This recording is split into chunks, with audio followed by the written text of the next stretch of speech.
माह मुबारक में मुस्तहिक और नादार अफराद की खिदमत करना ही असल नेकी है। इसी सिलसिले को आगे बढ़ाते हुए हर साल की तरह इस साल भी आल पाकिस्तान जमीयतुल अब्बास वेलफेयर सोसाइटी की जानिब से शहर हैदराबाद से ताल्लुक़ रखने वाले मुस्तहिक गरीब अफराद में ईदी और राशन तकसीम किया गया।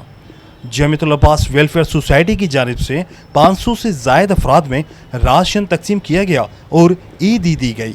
तकरीब में सरपरस्त आला हाजी अब्दुल कदीर अब्बासी, मरकज़ी जनरल सेक्रेटरी आदिल अब्बासी, नायब सदर मरकज़ नासिर अब्बासी, कौमी अखबार के ब्यूरो चीफ सैयद राहत काज़मी, अहमद भोलू, तहसीन जोन के सदर शकील अब्बासी, सीनियर नायब सदर हाजी अहमद अब्बासी, नायब सदर उमर फारूक अब्बासी, नसीर अब्बासी, रशीद अब्बासी, अब्दुल शुक्र अब्बासी, मोहम्मद सलीम अब्बासी, अब्दुल रहीम अब्बासी, अशफाक अब्बासी और दीगर भी मौजूद थे।